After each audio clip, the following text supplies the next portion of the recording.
এবার আর ওটাই চুলকানোর পরে গেল, এবার তারপর আপনার শোয়ার পরে ওরকম ভীষণ চুলকায়। আমি এখানে একটা ডাক্তার দেখাইছিলাম আর কি, সাতক্ষীরা একটা চর্মজনে দেখেছিলাম।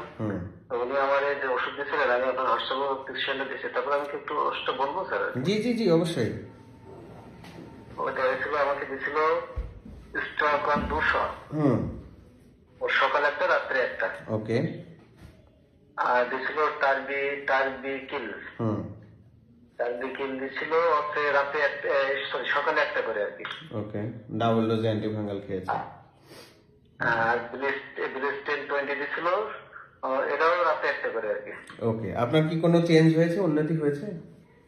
আমি একটু বলি। আর হচ্ছে ডেভেলকট 6, এটাও দিয়েছিল রাতে একটা করে আর কি।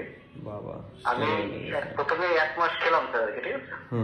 আর একটা অয়েন্টমেন্ট দিয়েছিল লুলিজল আর কি, আর ডার্মাসোলেট, এটা যৌথভাবে মিশে এটা লাগাতে হতো আর কি। প্রথমে 1 মাস খেলাম আর এই অয়েন্টমেন্টটা ব্যবহার করলাম, করার পরে আমার কমে গেছিল। কমে যাওয়ার পরে আমি যখন বাদ দেই, 1 সপ্তাহ বাদে আবার আমার এটা দেখা দেয়। দেখা দিলে আমি আবার ওই ওষুধ খাওয়া শুরু করি, আবার 1 মাস খাই। 1 মাস তো হয়নি, হয়তো 25-26 দিনের মধ্যে খেয়ে দিলাম। খাওয়ার পরে ওই সমস্যাটা ওই 1 সপ্তাহ বাদ দিলাম, আবার শুরু হলো। শুরু হওয়ার পরে তারপর আপনাকে আমি আপনার সাথে সহযোগিতার জন্য। জি জি জি জি, আসলে আপনার যে চিকিৎসা হয়েছে, হ্যাঁ, আমি এটা নিয়েই প্রচুর পরিমাণে ফেসবুকে প্রচার চালাচ্ছি যে দাউদ হলে আমরা কোনো স্টেরয়েড দিব না। এবং আমি আমার স্টুডেন্ট সহ আমার যারা আমার কাছে যারা শেখে, মানে আমি তো একটা মেডিকেলে রেজিস্টার, তো আমার গুরু মানে আমার যারা শিক্ষাগুরু আমাকে তারা শিখিয়েছেন যে আসলে কখনোই টিনিয়াতে আমরা মানে দাঁত রোগে আমরা কখনো স্টেরয়েড দিব না। তো আমি এটা প্র্যাকটিস করি।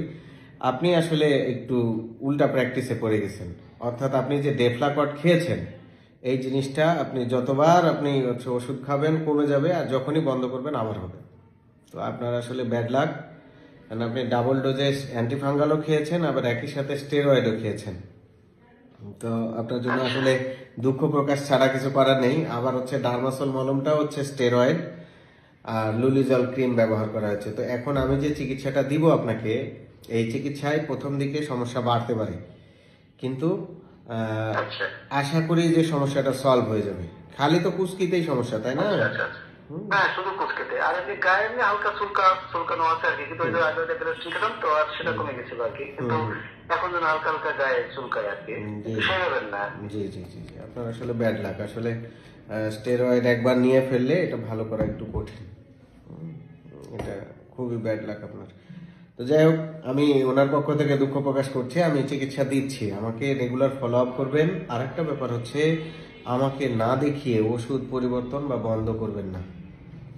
আচ্ছা, অবশ্যই। আমি প্রথমে দেশিগুলা দিয়ে চেষ্টা করব, যদি দেখি যে দেশি ওষুধে কাজ হচ্ছে না 7 দিন পরে আবার ফলো আপ দিব। আমি তাইলে হচ্ছে ইন্ডিয়ান মলম শ্যাম্পু দিব, আপনাকে তাইলে ওটা কালেক্ট করে নিতে হবে, হয় ঢাকা থেকে, নাহলে আমার অ্যাসিস্ট্যান্টকে বলে দেবো, যেভাবেই হোক একভাবে আপনার কালেক্ট করে ওগুলা দিতে হবে। লম্বা সময় লাগে তো, একটাই ভেজাল এই রোগের ক্ষেত্রে। একটা সমস্যা বলবো স্যার? জি জি, বলেন।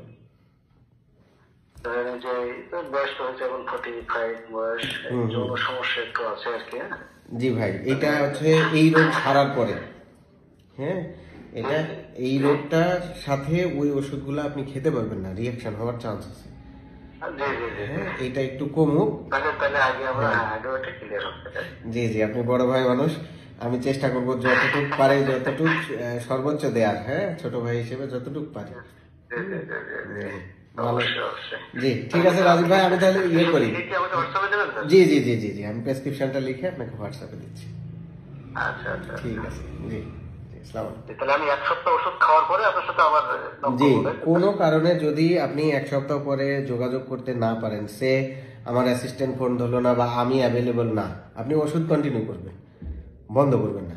হ্যাঁ, আবার দেখা গেল আপনিও একটু সমস্যার কারণে অথবা ভুলে গেছেন বা কোনো একটা কারণে যোগাযোগ করতে পারেন না, ওষুধ কিন্তু চলবে। আচ্ছা, ঠিক আছে, ভালো থাকবেন। ঠিক আছে স্যার। জি জি।